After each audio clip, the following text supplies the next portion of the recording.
একটা দেশ যদি অর্থনৈতিকভাবে দুর্বল হয়ে পড়ে তাহলে সেই দেশ চাইলে নতুন কিছু সিদ্ধান্তের দ্বারা দেশের মানুষের পরিশ্রম দ্বারা আবার অর্থনৈতিকভাবে শক্ত অবস্থানে চলে যেতে পারে।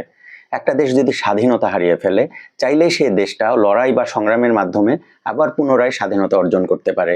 কিন্তু একটা দেশের অধিকাংশ মানুষ যদি নৈতিকতা হারিয়ে ফেলে তাহলে সেই দেশটা ভালো অবস্থানে যেতে মোটামুটি অসম্ভব হয়ে যায় বা সেই দেশটা ভালো অবস্থানে যেতে পারে না। বর্তমানে বাংলাদেশে যে অবস্থাটা দেখা যাচ্ছে সেই অবস্থাটা কিন্তু সেই মানুষের নৈতিক অধঃপতনের ইঙ্গিত করে। কারণ দেখুন যে আমাদের চতুর্পাশের মানুষজনগুলো অনেক বেশি অন্যায় দুর্নীতির সাথে সম্পৃক্ত। মানুষজনগুলো অল্পতেই অনেক বেশি রিয়াকশন দেখানো শুরু করে দিয়েছে। রাস্তাঘাটে মারামারি, চুরি, ছিনতাই, দুর্নীতি, তারপর তো খুন, এগুলো তো খুব কমন একটা ঘটনা হয়ে গিয়েছে। এই ঘটনাগুলো কেন হচ্ছে? কারণ আমাদের দেশের অধিকাংশ মানুষ নৈতিকতা হারিয়ে ফেলেছে, তাদের মূল্যবোধ একদম তলানিতে পৌঁছে গিয়েছে। এখন মানুষের যে নৈতিকতা বা মূল্যবোধ যে হারিয়ে যায় এটা কিন্তু রাতারাতি হয় না, এটা কিন্তু বছরের পর বছর, ক্ষেত্র বিশেষে যুগের পর যুগ কিছু কারণ আছে যে কারণগুলো ফেস করার ফলে মানুষগুলো নৈতিকতা হারিয়ে ফেলে। সেই কারণগুলো কি হতে পারে?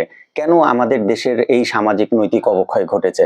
আসুন আমরা কিছু কারণ পর্যালোচনা করি, আর আপনি মিলিয়ে নিবেন যে আমাদের সাম্প্রতিক সময়ে যে ঘটনাগুলো ঘটছে আর অতীতে যা হয়েছে সেটার সাথে কোনোভাবে কানেকশন করা যায় কিনা।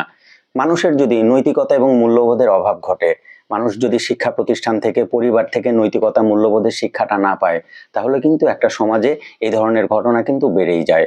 আবার দেখুন, যদি অবিচার ও বৈষম্য যদি আমাদের সমাজে থাকে, ধরুন এমন হচ্ছে যে একটা মানুষ অন্যায় করেছে কিন্তু তার কোনো শাস্তি হচ্ছে না, আবার একটা মানুষ সে কোনো মানুষের দ্বারা নির্যাতিত হয়েছে অথচ সে সুবিচার পাচ্ছে না, টাকা দিয়ে সবকিছু কিনে নেওয়া যাচ্ছে, তখন কিন্তু এই অবস্থাগুলো তৈরি হয়।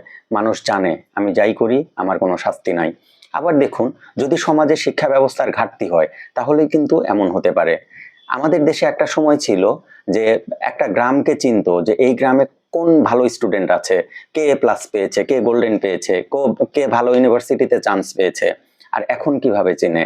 এখন চেনে যে কোন গ্রামে, কোন পাড়ায়, কোন বাড়িতে কে রাজনীতির সাথে সম্পৃক্ত, কে কত বড় পদ পাচ্ছে বা কে কত বড় পদ পেয়েছে। যদি শিক্ষার ঘাটতি ঘটে, যদি রাজনীতির প্রসার ঘটে, যদি মানুষ, ছোট ছোট বাচ্চা, তারা পড়াশোনা ছেড়ে যদি রাজনীতির সাথে বেশি সম্পৃক্ত হয়, তাহলে দেখবেন এই টাইপের ঘটনা পুনরাবৃত্তি হবে। আবার আর একটা ইম্পর্টেন্ট ব্যাপার, অর্থনৈতিক চাপ আর বেকারত্ব। অর্থনৈতিক চাপ আর বেকারত্ব আসলে কি? ধরুন আমাদের তো মূল্যস্ফীতির কারণে সীমাহীন ব্যয় বেড়ে গিয়েছে, কিন্তু আমাদের আয় কিন্তু সীমিত। আমাদের বেকার সমাজ, শিক্ষিত বেকার সমাজ অনেক বড় একটা অংশ, কিন্তু তাদের কিন্তু পর্যাপ্ত পরিমাণ চাকরির কিন্তু সুযোগ নেই। এই যেমন ধরুন আমাদের দেশে 100-র উপরে ইউনিভার্সিটি, সেই দিক থেকে আমাদের কিন্তু কর্মসংস্থানের সুযোগ খুবই কম। যদি এই ঘটনাগুলোর পুনরাবৃত্তি ঘটতে থাকে, শিক্ষিত জনগোষ্ঠী যদি চাকরি না পায়, তাহলে তারা একটা সময় পর গিয়ে কিন্তু হতাশ হয়ে যাবে। আরো একটা ইম্পর্টেন্ট কারণ যেটা, সেটা হলো রাজনৈতিক সহিংসতা। আমাদের দেশে কিন্তু রাজনৈতিক সহিংসতায়, সেটা 1952 বলেন বা 1971 বলেন, তার পরবর্তী সময়েও কিন্তু আমরা সব সময় দেখেছি আমাদের দেশে কিন্তু রাজনৈতিক সহিংসতা সব সময় অনেক বেশি ছিল। এই জিনিসগুলোর কারণেই মূলত মানুষের মূল্যবোধের চরম অবক্ষয় ঘটতে থাকে। এর ফলে কি হয় আমরা সেটা এখন একটু বিচার বিবেচনা করব। যদি দেশের মানুষের নৈতিকতা ও মূল্যবোধের অবক্ষয় ঘটে তাহলে আমাদের সমাজে কি কি ঘটনা ঘটতে পারে সেটা একবার মিলিয়ে দেখুন। তখন কি হয়, দুর্নীতিটা খুব কমন একটা ঘটনা হয়ে যায়। দুর্নীতি দেখা যাবে যে যে যেভাবে সুযোগ পাচ্ছে সেইভাবেই সে দুর্নীতি করছে। তারপরে আরো একটা ব্যাপার যে আইনের শাসন দুর্বল হয়ে পড়ে। এটা আমি আগেই বলেছি, যখন মানুষের নৈতিকতা মূল্যবোধের অবক্ষয় ঘটে তখন দেশে আর কোনো আইনের শাসন থাকে না। মানুষ জানে যে টাকা দিয়ে আমিও যতই অপরাধ করি না কেন আমি সেইখান থেকে বের হয়ে আসতে পারবো। তারপরে কি হয় যে দেশের প্রতি বা সরকারের প্রতি কিন্তু আস্থাহীনতা তৈরি হয়। একটা সময় পর তো প্রচুর মানুষ, আমাদের যে মেধাবী যে ম্যান পাওয়ার গুলো ছিল, মেধাবী স্টুডেন্ট গুলো ছিল, তারা কিন্তু স্কলারশিপ নিয়ে দেশের বাইরে চলে গিয়েছে, তারা কিন্তু আর দেশে ফেরত আসে না।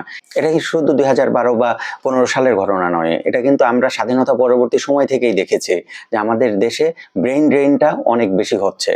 এর ফলে সবচেয়ে বড় যে ক্ষতিটা হয় সেটা হলো সামাজিক অবক্ষয় দেখা দেয়। এই সামাজিক অবক্ষয়ের কারণেই কিন্তু আমাদের সমাজে বর্তমানে যে ঘটনাগুলো ঘটছে সেগুলো হয়।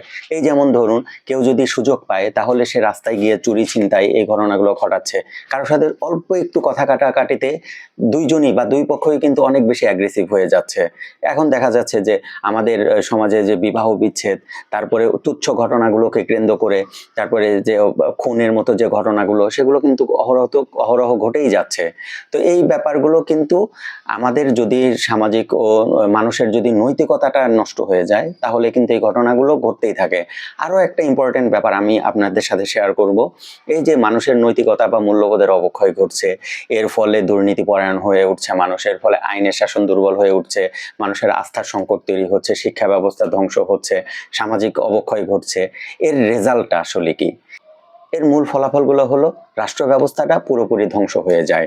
মানুষ তখন সরকারের উপর আস্থা রাখতে পারে না, মানুষ তখন সৎ থাকে না, মানুষের তখন একটাই চিন্তা থাকে কিভাবে নিজের উন্নতি করতে পারবো। তো বর্তমানে এই অবস্থায় চলছে। এখন আমি আপনাদের কাছে একটা অনুরোধ করব যে আমাদের যে পরিবার ব্যবস্থা সেটাকে অনেক বেশি স্ট্রং করতে হবে।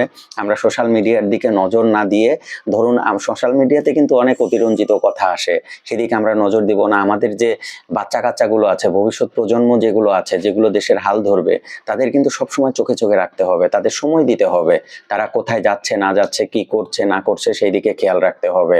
যদি এই ব্যাপারগুলো আমরা নিশ্চিত করতে পারি তাহলে কিন্তু অনেকাংশে এই অবস্থা থেকে উত্তরণ ঘটা সম্ভব। এই দায়িত্ব কিন্তু শুধু রাষ্ট্রের একার না, এই দায়িত্ব কিন্তু সরকারের একার না। আমি নিজেই একটা রাষ্ট্র, আপনি নিজেই একটা রাষ্ট্র, আপনি নিজেই একটা সরকার। আপনি যদি নিজের ফ্যামিলিকে পরিবর্তন করতে পারেন তাহলে দেখা যাবে যে পুরো সমাজটা পরিবর্তন হয়ে গেছে, এর ফলে পুরো দেশটা পরিবর্তন হয়ে যাবে। আজকে এতটুকুই। আপনারা নিজেদের পরিবারের দিকে খেয়াল রাখুন, হেলদি একটা এনভায়রনমেন্ট দিন। আসসালামু আলাইকুম।